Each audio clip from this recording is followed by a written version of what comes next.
لا إله إلا الله محمد رسول الله عليه صلاة الله.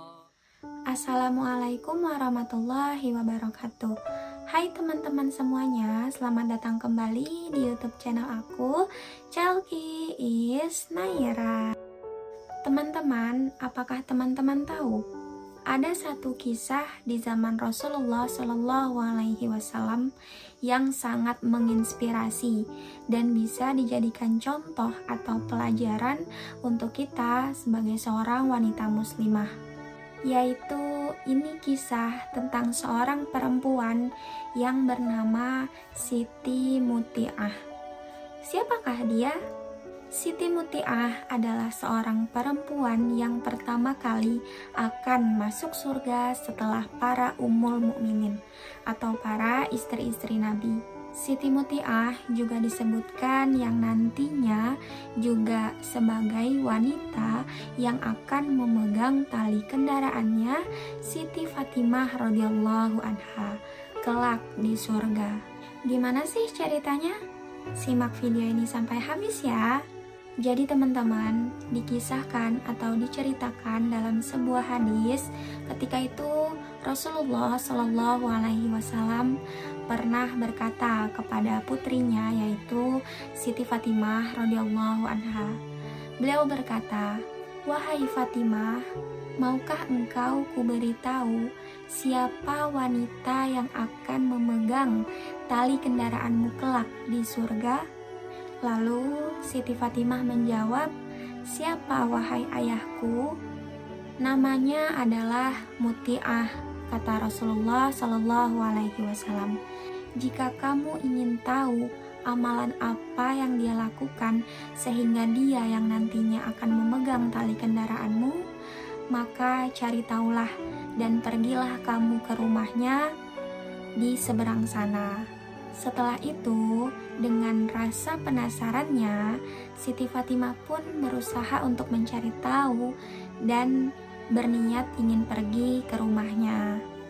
Keesokan harinya, pergilah Siti Fatimah ini dengan membawa salah seorang anaknya yang bernama Hasan, yang mana dikala itu Hasan itu masih sangat kecil. Mereka pergi untuk menemui Siti Muti'ah ke rumahnya. Ketika sampai di depan rumah, Siti Fatimah pun mengetuk pintu rumahnya seraya mengucapkan salam, "Assalamualaikum." Nah, pintu rumahnya gak dibukanya sama Siti Muti'ah, teman-teman. Dari dalam dijawab, "Waalaikumsalam." Lalu dia berkata, "Man, siapa?" gitu. Lalu Siti Fatimah menjawab, "Aku Fatimah binti Rasul," katanya. "Aku Fatimah putri Rasulullah." Kemudian kata Siti Muti'ah, "Oh iya wahai Fatimah, kalau engkau sendiri silahkan masuk, tapi kalau engkau bersama laki-laki jangan masuk wahai Fatimah." Kata Siti Fatimah, "Aku bersama laki-laki." Lalu kata Siti Muti'ah, "Siapa?" Dan Siti Fatimah menjawab, "Anakku, Hasan." Lalu Siti Muti'ah berkata lagi, "Maaf Fatimah, kamu belum boleh masuk." "Tapi dia masih kecil," jawab Siti Fatimah. Lalu kata Siti Muti'ah, "Walaupun dia masih kecil, aku izin dulu kepada suamiku. Suamiku sedang tidak ada di rumah saat ini. Besok kembalilah kemari wahai Fatimah, aku akan izin terlebih dahulu kepada suamiku."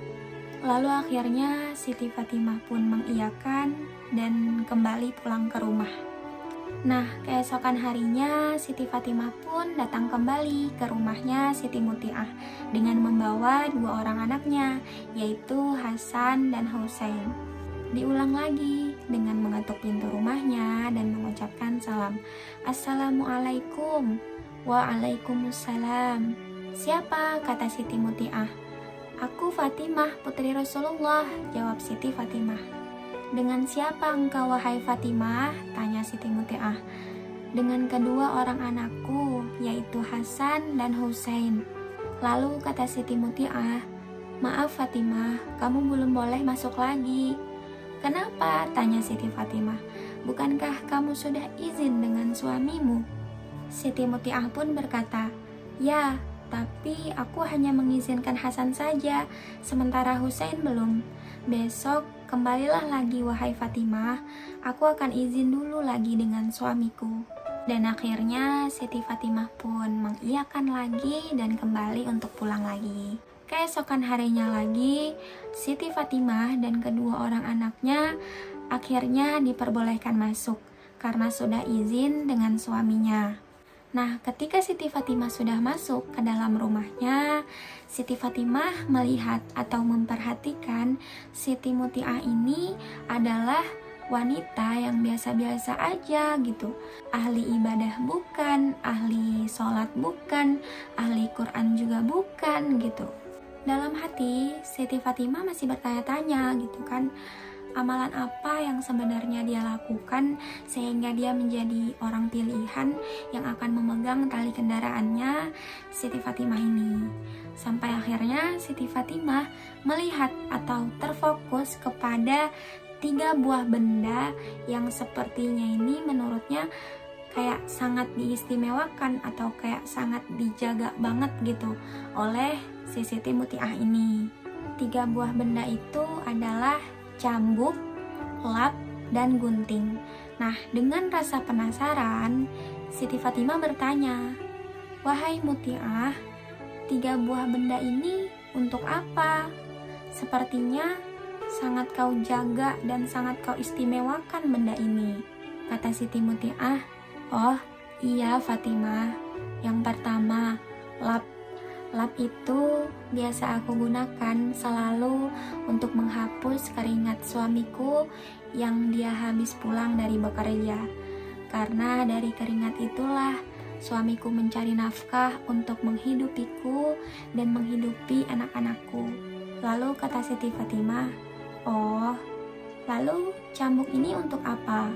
Kata Siti Muti'ah, "Cambuk ini ketika suamiku aku sediakan makan dan dia makan masakanku, setelah dia makan, cambuk ini akan kuberikan padanya dan kukatakan padanya, 'Wahai suamiku, jika ada masakanku yang tidak enak, aku rela dan aku ridho engkau cambuk aku, agar itu bisa jadi pelajaran bagiku untuk masak yang lebih enak lagi besok."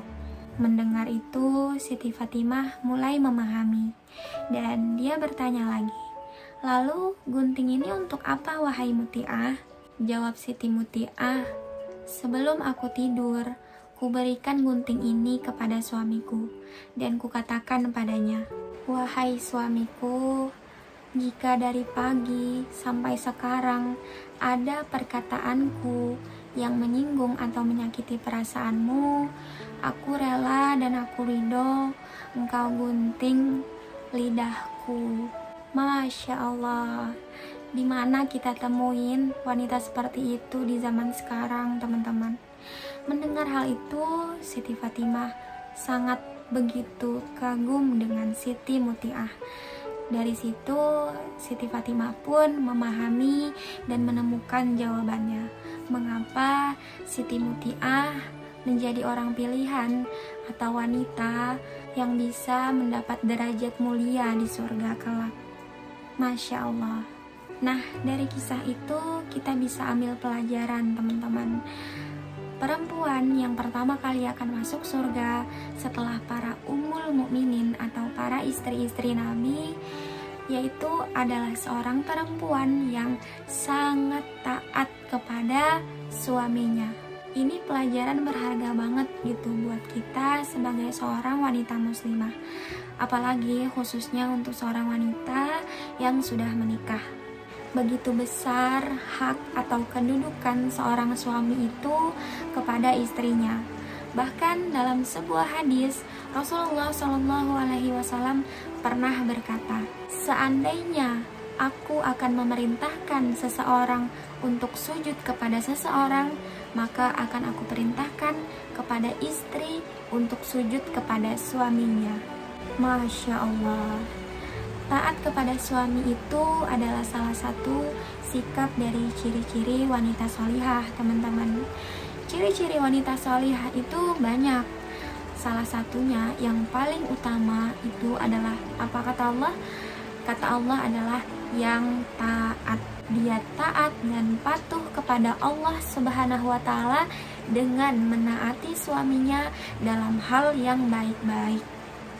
Ingat ya, dalam hal yang baik-baik. Contoh, suaminya menyuruhnya berhijab, dia berhijab. Suaminya menyuruhnya sholat, dia sholat.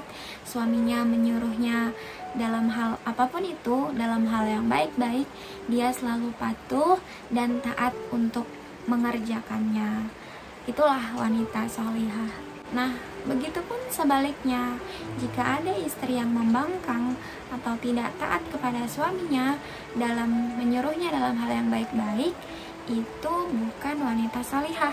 Tempatnya bukan di surga, melainkan di neraka. Nah, bagaimana kalau suaminya itu memerintahkan dalam hal yang tidak baik? Apakah seorang istri itu wajib untuk tetap taat kepada suaminya? Jawabannya tidak, teman-teman. Dalam hal yang tidak baik, seorang istri juga tidak boleh taat kepada suaminya. Lalu, apa yang dilakukan seorang wanita solihah ketika misalnya dia mempunyai seorang suami yang bisa dibilang tidak baik, yang suka menyuruh dalam hal yang maksiat atau hal yang buruk? Yang dilakukan wanita solihah itu bukan dengan cara tidak taat dan melawan kepada suaminya, atau membangkang, atau berkata kasar, menghina, dan lain sebagainya, melainkan berusaha untuk berlemah lembut dan mengajak sedikit demi sedikit, mengajak pelan dengan pelan suaminya dalam hal yang baik-baik. Nah, itulah mengapa pentingnya juga seorang wanita itu taat kepada Allah. Karena dari itu kita bisa tahu, mengerti, dan belajar bagaimana hal yang baik-baik. Dengan itu kita bisa mendoakan suami kita, bisa mengajak suami kita dalam hal kebaikan. Begitulah yang seharusnya sikap dari wanita solihah. Karena apa? Karena suamimu itu adalah yang bisa menentukan surgamu atau nerakamu. Sebagaimana Al-Munawi rahimahullah berkata, suamimu adalah sebab kamu masuk surga karena keriduannya kepadamu, dan sebab kamu masuk neraka karena kemarahannya kepadamu. Maka perlakukanlah suamimu dengan baik dan janganlah menyelisihi perintahnya yang bukan maksiat kepada Allah. Semoga kita semua bisa termasuk ke dalam golongan wanita-wanita yang taat, wanita-wanita yang solihah, dan juga menjadi wanita-wanita pilihan Allah yang dicintai Allah Subhanahu wa Ta'ala. Amin ya Allah.